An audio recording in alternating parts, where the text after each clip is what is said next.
Etihad Airways is among Emirates one of the two national carriers of the United Arab Emirates. And even though it was always in the shadow of its main competitor, now it seems to be emerging as the best airline in the world. Watch this video to learn why. Etihad Airways was founded in 2003 by the future UAE president, Sheikh Khalifa bin Zayed Al Nahyan, who wanted an airline for Abu Dhabi. The inaugural flight took place on 5th of November of the same year. In the following years, the airline grew very quickly, ordering numerous planes, including Airbus A380, Boeing 787, and 777. In 2011, Etihad reported its first full-year net profit of $14 million. And then the airline management made a huge mistake. In December 2011, Etihad announced it had acquired a 29% stake in Air Berlin, a German airline that had losses for many years. It followed this up with minority stakes in other airlines, such as Air Seychelles, Virgin Australia, and Jet Airways, which was later rebranded as Air Serbia.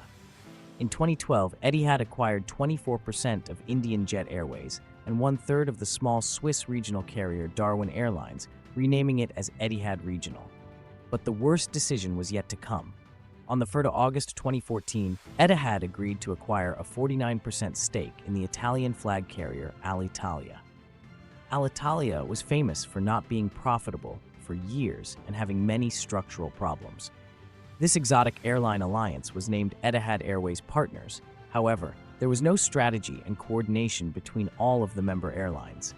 It seemed as if Etihad just randomly acquired stakes in airlines that had been in trouble for many years. In late 2016, everybody in the industry confirmed their predictions as it became apparent that almost all of these investments failed, as the financial situation of the acquired airlines has not only not improved, but in most cases worsened. This resulted in Etihad's CEO James Hogan stepping down in 2017. This year was also one of the worst for Etihad and its so-called partners. On the 2nd of May 2017, Alitalia filed for bankruptcy. In the same month, Darwin Airways ended all operations and declared bankruptcy later this year. On the 15th of August, Air Berlin filed for bankruptcy after Etihad withdrew its financial support. The airline operated its last flight on 27th of October the same year. In addition, the US banned all electronic larger than a smartphone from all flights from, among others, Abu Dhabi, which resulted in a dramatic decline in passengers' number onboard flights to America. Etihad itself had also serious financial problems, as it reported a loss of $1.873 billion in 2016. The loss for 2017 was only slightly smaller. All of this forced Etihad Airways to reevaluate its strategy. Under new leadership, the airline decided to refocus on core operations and abandon its ambitious but definitely disastrous Etihad Partners Group strategy. The primary objective now was to bring the airline back to profitability through cost-cutting measures, fleet optimization, and improved efficiency.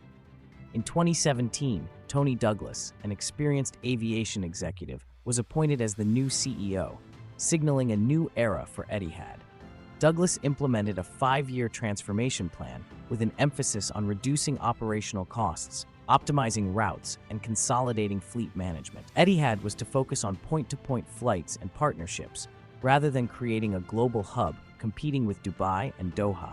This included terminating many unprofitable routes and reducing the fleet size by phasing out the Airbus A380 and later also A330. Interestingly, Etihad operated not only the A340-600 variant, but also the 500, which always was very rare, and only 9 airlines in the world operated them. Etihad's previous strategy of acquiring a variety of aircraft models for its fleet became an operational nightmare. Managing maintenance and logistics for numerous aircraft types proved to be both costly and inefficient. Under the new strategy, Etihad decided to simplify its fleet by focusing on Boeing 787s and the Airbus A350s. However, the airline kept its A380 and 777s as they were needed for many higher capacity routes. The Abu Dhabi carrier also significantly reduced the amount of aircraft on order, canceling among others the order for 42 A350-900s and 10 A320neos, as well as reducing its positions in the Boeing 777X program from 25 to 6 aircraft. After the pandemic hit in March 2020, Etihad Airways was forced to put all A380s into storage with the possibility of never bringing it back into service again. Douglas even referred to the Airbus A380 as a heavily inefficient handicapped behemoth with 2 engines too many. And yes, I know that this sounds similar to what Qatar Airways CEO Al Bakr said many times. The A380 is simply not the most efficient plane in the skies, to put it mildly. Including the pandemic years, Etihad lost almost $6 billion since 2016. However, in 2022, things began to turn around for Etihad. The airline reported a profit for the first time in 6 years and decided to place significant new aircraft orders.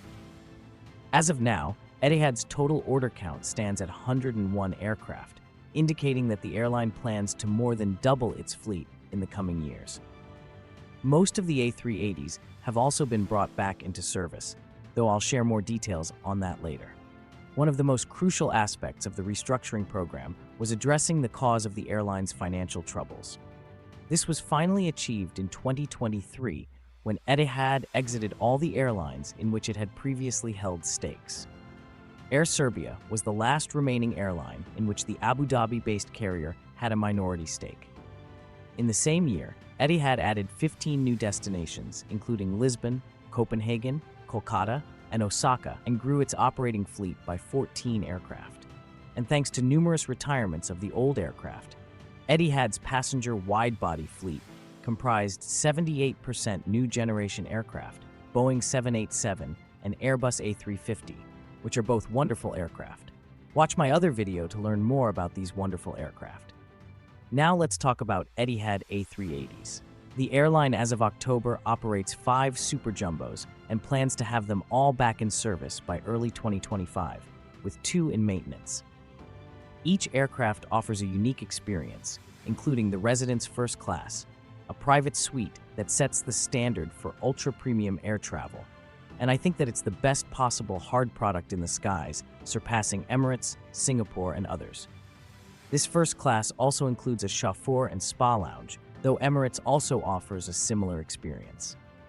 As you've just heard, Etihad Airways is making a strong comeback after years of setbacks caused by poor management decisions. The airline not only plans to return to airports it had to abandon due to financial troubles, but also aims to expand its network to better compete with Qatar Airways and Emirates. Only just a few days ago, Etihad announced a major expansion with 11 new routes, many of which are to destinations the airline has never served before. This means that the Middle East 3 will once again be fighting for passengers, as opposed to the Middle East 2 that was seen in recent years. Etihad's story is a clear example of how poor management decisions can destroy even a major and profitable company.